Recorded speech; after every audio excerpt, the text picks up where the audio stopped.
Hi, I'm Sal Casenza, and welcome to Abstract Essay. Abstract Essay is created for artists like us. Yes, Yes, and we have another artist in our midst, Daniel. We have yes. Jennie Richau. Jennie Richau is here. Thank you for being here, Jennie. Uh, Thank just you a for quick, having me. just a quick bio before we grill you. No, just kidding. So, so Jennie Richau is based out of Arizona. She's got sort of like I compare you, Jennie, to like an alter ego, a superhero, right? So Yes. by day, Jennie is a certified broker. She's with Brokers Hub Realty. She's been working with them for many years.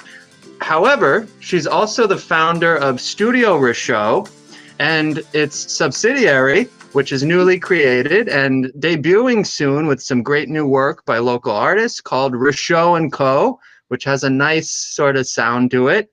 Richau Co is, Jennie will correct me, I'm sure, but it's an art and accessories boutique. It's located in North Scottsdale. Jennie herself has a background in the arts. She has a degree, a bachelor's in industrial design from ASU, fellow Sun Devil. And I learned recently that Jennie was taught by none other than Janet Blum, who, if you had seen our last episode, Rudy Mendoza also was taught by Janet Blum. I was Yes. taught by Janet Blum. Janet Blum is an amazing Arizona-based art educator who we got to get on this podcast at some point. But Richau Co. So it was born out of Jennie's love of beautiful scarves. You'll see some of these scarf designs in a moment. But now Jennie is expanding it, right? You're turning it into a place, morphing it into a place for local artists where they could show seasonal work, right? The latest stuff coming out of their own studios. You're showcasing and celebrating at Richau Co. This will be on a rotating basis. If you'd like to see more and learn more, check out studiorichau.com. That's studio, RICHAU.com. And Jennie's on Instagram at Studio Richau or Richau Co, RICHAUCO. Jennie, thanks for being here. Thank you for having me. Yeah, awesome. So when I reviewed your bio, I was checking out like your journey so far. It really reminds me of, I don't know if any of you have seen this movie. Remember the movie Hook with Peter Pan and Robin Williams and Dustin Hoffman? So Robin Williams in that movie, he turns into an adult. He used to be Peter Pan, right? Mm. But then, Yes. he becomes like a lawyer. He has the wife and the kid. He kind of forgets like that he was Peter Pan, but then later in the film, he rediscovers these superpowers, right? So I feel like your story, Jennie, is sort of like the Peter Pan story, right? Where you're sort of, does it feel that way? Or am I alone here? But do you feel like you're rediscovering your superpowers? I feel like I am. I mean, I grew up as just kind of a creative kid. I loved making art. I remember, the finger paints as a kid and going through art. Janet Blum, of course, was helpful in elementary school and getting me, confident and feeling good about it. And throughout high school, I did a lot of art and to college, a degree in design. And, at some point, I kind of lost that, right? And I kind of went into a more business world and coming back to it is really amazing and it makes me feel like, oh, why did I ever give this up? Why did I ever take a break from this? But I think people also think that creativity just comes naturally to people, and it does, but it doesn't mean it's not work and doesn't mean it's not hard and challenging at times. So sometimes I think we have to step back and say, this isn't my time for it, or isn't my time for this medium, or isn't this time for a creative business. And so I set it aside for a long time, just infusing creativity in my other jobs, but now it's time to bring it back and do more with it. Right. But once you do that, now it's kind of like the meat and potatoes, right? You have to sort of create a new business, right? So I wonder, can you share with us, or maybe a future entrepreneur, like, can you share, like, what are some of the meat and potatoes basics? I'm imagining you have to create an LLC, right? I'm imagining Oh, partnerships, sponsors, maybe liquor licenses. I don't know, but I'm wondering, can you share like what that process is like? for starting a business? Yeah, for creating something like Richau and Co. Yeah, well, Richau and Co. has just kind of evolved in this kind of weird way that I didn't expect at all a few months ago. But I mean, I think a lot of artists don't understand the business side of things, and this is something that Rudy and I talk about quite a bit, actually. But you can do the art, you can do the creativity, but you have to do the LLC to go with it if you're going to make money. You have to find a way to sell it online. So what's your platform for that? Are you going to, how are you going to pay your taxes, right? You've got to do the forms. And that part is, these things are so frustrating from the standpoint of, I just want to make the art, but you have to do the business too. And what I run into a lot of is when I contact an artist, say, hey, do you want to come and, put your work in my store? Do you want to do a collaboration or something? And it's days before they get back to you. It's like one business day. It shouldn't be more than one business day before you respond to people. Even if you say, "Hey, I see your email. I'm in the middle of a big project right now. I'll call you next week." You just let them know that you Right. see that, hear that, because otherwise they're just like, "Oh, that's just a flaky artist," or that's just, "Oh, they don't know the business side of it. They're gonna be difficult to work with." So really, you know, even taking some business courses or just watching some YouTube videos, like how should you do this? How can you be professional? And what are the steps you have to take to be compliant with, licensing and the taxes and laws and things like that? You got to do the grunt backside of it. It's not fun, but you got to do it. Right. And it seems like an underlying theme, Daniel, of our podcast, like these episodes when we're interviewing Yes. entrepreneurs, it seems like communication is a dying art, right? In the arts world, right? It needs to sort of be front and center, right? And Yeah. that's kind of what I'm echoing what you're sort of saying, right? Because Yeah. communication is professional, right? Yeah. I'm like, yeah, I'm a stalwart about communication. I tell my students all the time, I'm like, communicate with your peers when you're working on something, right? Yeah. That's a Because fundamental also thing. those conversations are also what lead to greater ideas and collaborations. And it's the connection with people that get you into another gallery or, oh, I know so and so. Oh, you should meet so and so. And oh yeah, they interest me to this person, to that person. And pretty soon now I'm in a gallery or now I'm selling my work or doing something greater because you took the time to have those conversations and do the stuff that didn't seem fun at the time, but you did it anyway. So hmm So you're on the eve of this new chapter in your life, right? So Richau and Co. It's going to debut soon. yeah. I wonder, how do you mentally stay afloat during this time, during this sort of new chapter leap that you're taking? How do you sort of keep the ship steady as a captain? Well, two things I think are key here. One, I have an amazingly supportive boyfriend. And so he gets kind of like the worst of it. Like, I'll call him and say, "Oh my gosh, I think I made a terrible mistake to do this." And he'll be like, "No, it's okay. You're fine. Here's how we're going to do this." And, the other part to it is like, I don't know if anyone here listens to Tim Ferriss. You kind of either love Tim Ferriss or you don't love Tim Ferriss, but Tim Ferriss has this exercise. He's a big podcaster, but he has this exercise called fear setting. And though I Mm, haven't done that in great detail, the whole premise of it is figure out everything that you think could possibly go wrong and then put a plan in place for that. How would you avoid it in the first place, right? And Yeah. going through the worst case scenarios, going, well, if this completely fails, what is my financial cost? What is my emotional cost? What happens if the store completely goes under 6 months from now and I've got this 3-year lease? Like, what is the worst case scenario of everything?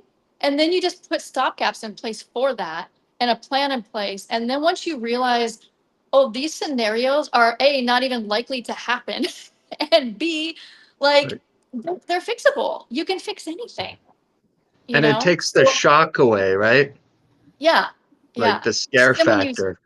yeah, and then when you look at that and you go, oh, it's really not that bad at all, then it's like, okay, we can proceed.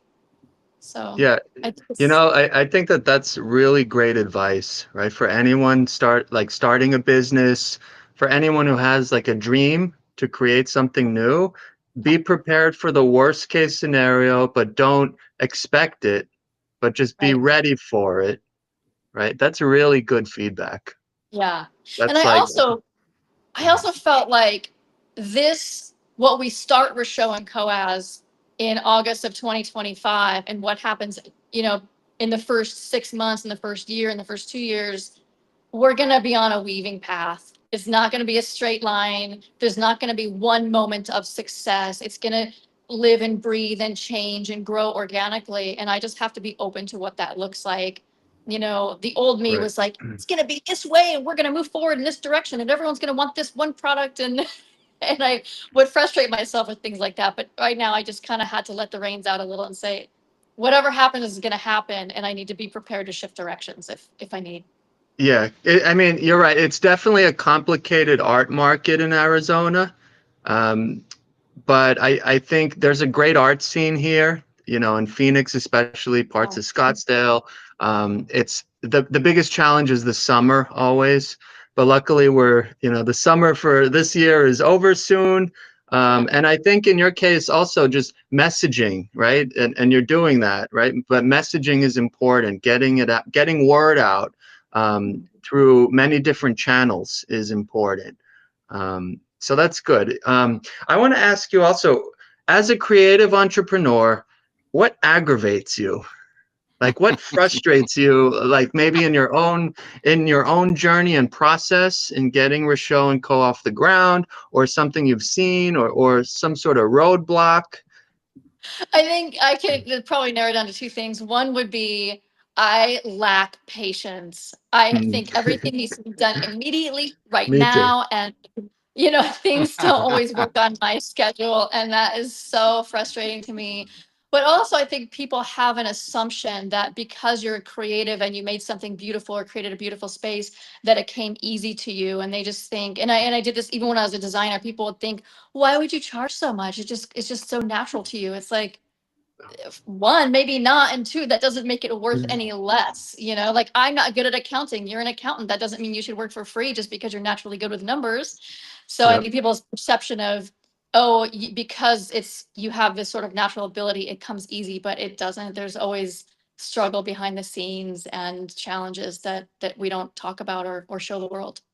Yeah. And as the Joker in The Dark Knight once said, if you're good at something, never do it for free. Exactly. Right? So we're going from Peter Pan to the Joker. Next question in the pike. What's the biggest thing preventing creative people from pursuing their dream? I I guess think there's multiple things, but there's so many in your things. experience, I think it's a lot of it is self-doubt, which is something I went through for a long time. Just, which I you know, also have.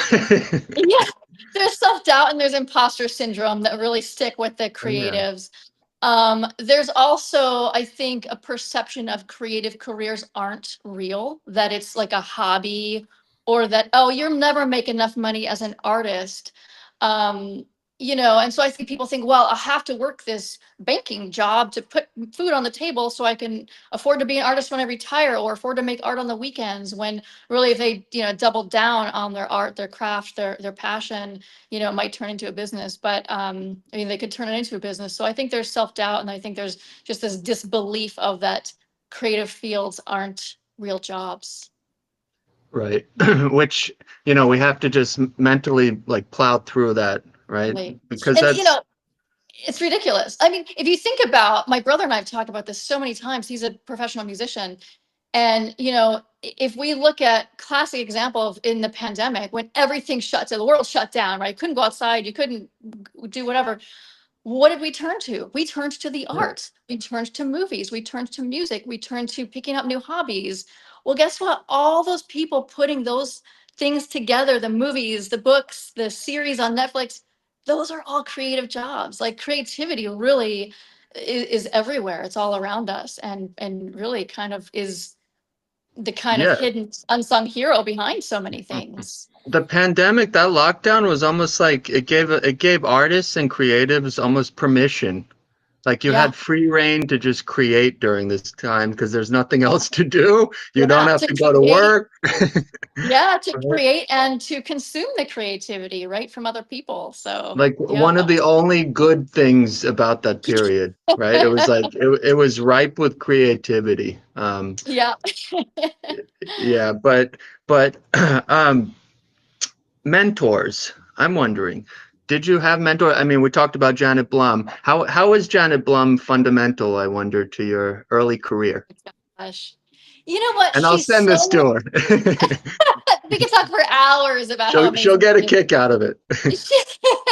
But she's so encouraging and she's so kind and she just embodies this whole idea of you don't have to be a professional artist or good artist. Your art is beautiful. Like she always finds something amazing about every piece. It doesn't matter what that piece looks like. She's gonna say, "Oh my gosh, I love this color. I love your composition here." She Mhm. finds all these things about it that you don't see yourself.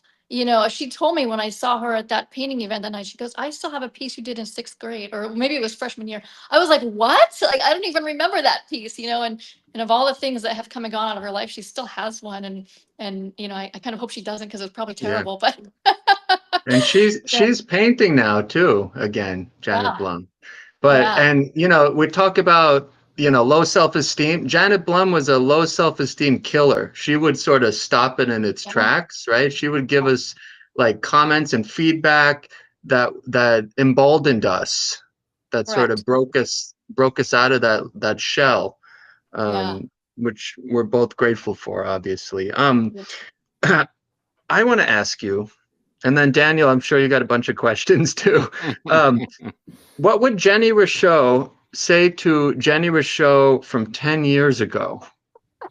What advice would you give that version Oh of my yourself? God. I somehow knew you were going to ask this question. I don't have exact words, but it would be centered around having more self-confidence. Hmm. Because I feel like every time I started something new, I didn't believe in myself. I didn't believe my art was good enough. I didn't believe that, when I got my real estate license, I thought, "Oh, I'm the new kid on the block. No one's going to believe I can do this," or everyone's going to think I'm a fraud when I got my broker's license because am I experienced enough for this? And it's like totally. And every once in a while I have to look at myself and go, okay, somebody not as good at this job as me is doing this job and earning money at it, and somebody not as smart as me is doing something, or somebody who cares less than I do is being successful, and so why can't I do it? And probably took until recent years for me to really break that self-doubt and that imposter syndrome feeling. But yeah, I wish from a young age I had a lot more self-confidence. Mhm. But fast forward 10 years, and now you've got so many strings to your bow, Yeah. right? You're wearing many different hats, which is great. Daniel, do you have questions for Jennie? Yes, Miss Jenny, as an entrepreneur, as an artist, if a masterpiece takes years to complete, how do you sustain financial and creative energy? I'm sorry, what was the question? How do I sustain? Sustain financial and creative energy. Oh, financial and creative energy? Yeah. Well, yeah. You don't you know, you don't How, rob a every bank. how do you you don't sustain rob a it? bank. No. I've always been really good at living below my means. I've always been really good at saving. I also don't have kids, so I understand kids are very expensive. So that has helped me too to not have to spend that kind of money. But I'm sure they're great. But I didn't have any, and but I've always been really nervous about the future. So I've always been good about putting money aside for that next venture, for that rainy day, so that when something went awry or when I want to start a business, I had that money to fall back on. And that was always something that was really important to me, just kind of having that security blanket. And I just never like to take out, not that I never take out loans, but I don't like to take out loans. I don't like to take out debt. And I just, it's like if I don't have the cash or if I have to take out too much, I don't like owing people. So it's just got to stay kind of small. And it's possible that those ideals have prevented me from growing bigger, right? Because there's people that go get venture capital or, partners and grow their companies much bigger and faster. But for me, that's never felt authentic. And so I've always been scared of taking on that kind of risk. As far as sustaining creative energy, It comes and goes, right? I mean, I designed these scarves to launch Studio Show, and I kind of got this steam going, and they went like crazy, and I got these two beautiful designs, and then I had to step back from that, and I had to say, okay, now I need to focus on getting this out to the world. And my boyfriend jokes now, oh, the design department's closed. They've been closed for a few months, Jenny. When's the next design? But Yeah. I You're work a not lot. producing paper cups, right? Right. Yeah. And I work a lot on momentum. So if the momentum's not there, then I either need to find that kindling to get it going, or just kind of let it simmer until that idea starts getting exciting again. And then I love doing um large blocks of time in the evening. So a lot of times I'll come home from the day, I'll have dinner, I'll take a shower, and then I'll go sit in my studio at home and work for a few hours on my laptop, on sketching or whatever I'm doing, and just kind of have that uninterrupted time in the evenings to do that. Mhm. Do you see much overlap between your life as a broker and your life as an artist and entrepreneur?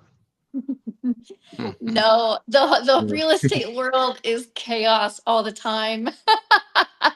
It's really hard because you're kind of getting pulled in so many different directions at once with so many different people, and it's kind of like drop and run and go and do this now, and did they sign this by 5? And it's really stressful, and the creativity is so essential, I think, to Mhm. ground yourself from that. And I actually started taking ceramics classes a couple of years ago at Phoenix Center for the Arts as a way to just calm myself and work on my patience and have a creative outlet, because I was just, I mean, it's a stressful job.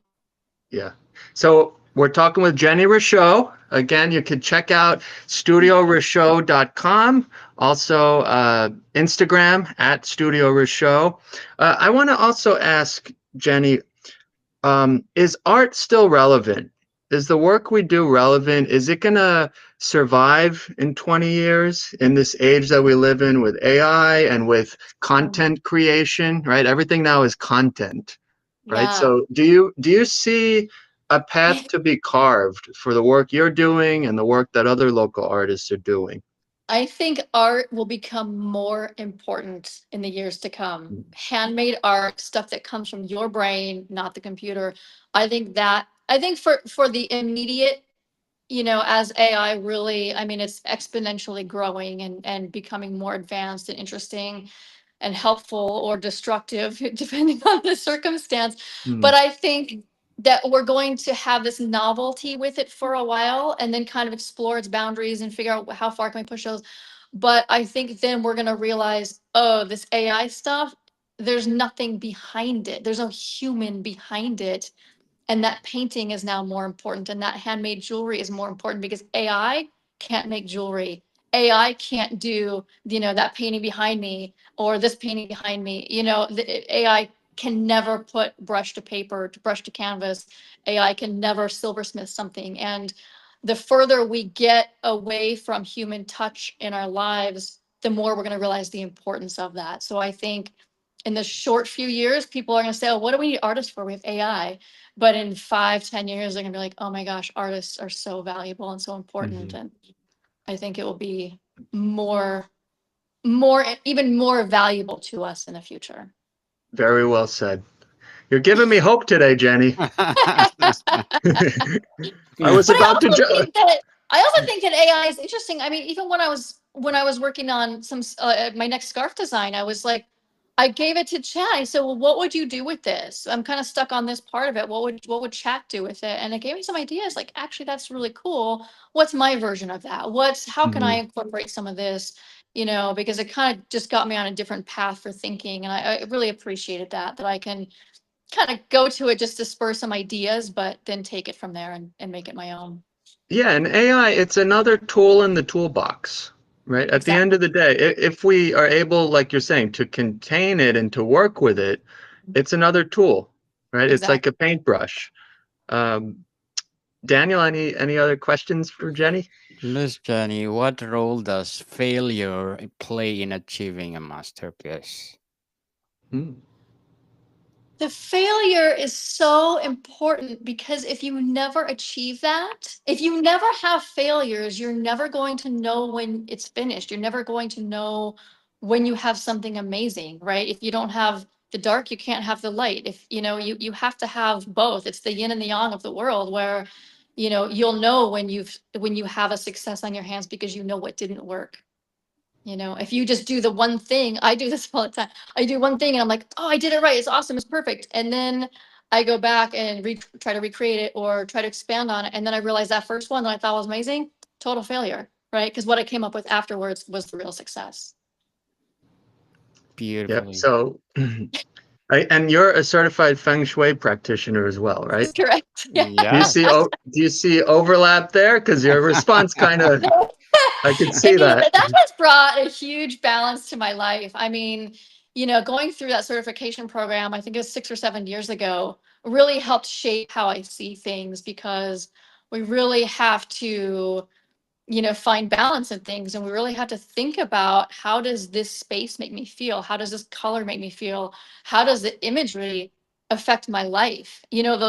Those things, like everyone thinks they're cute, these snarky little comments on t-shirts, or, the front doormat that says go away. Well, you're literally like directing positive energy away from you at that point. Like, I know it's cutesy in the moment, but like, it's really not good in the long term. And we really need to be more conscious of what we're consuming and the things that we surround ourselves with. You're so positive. This is great. I need to hear you like every day just to reinforce my own negative mind. But anyway, Jennie Richau, folks, is here, the founder of Studio Richau and Richau Co. Is there anything else we missed? Anything you want to announce? Richau Co is coming out soon, right? It's going to debut. Richau Co is coming out soon. Yep, we're launching later this month. Our soft opening is this coming weekend, and we're open, and you come on by and check out the art and the handcrafted goods we have. Awesome. Well, thank you so much for being here, Jennie. This was a treat. Awesome. Thank you so much. I appreciate you having me. Yes, good luck, Miss Jennie, and looking forward for more success. Thank you. So, Mr. Saul? Yep. So again, follow Jennie at Studio Richau on Instagram. Check out her website, studiorichau.com. Check out our work. We've got some merch, right, Daniel? Up on what's the website? I always forget. It's on this thing called the internet. Yes, we totally forgot. Well, but next week we're gonna plug in our merchandise for sure. The plugs will happen next week. But for right now, folks, check out studiorichau.com. Jennie, this is great. We wish you much success with your opening with Richau Co. Artists, take a look at what Jennie's doing. It's going to be a really great idea, opportunity, especially in North Scottsdale, which needs it. It needs some culture. Yes, indeed. So, Miss Jennie, again, thank you so much for being part on the Abstract Essay. We're looking forward for more success. Mr. Saul, thank you so much for your time. Thank you, everyone. See you. More to come, people. See you soon.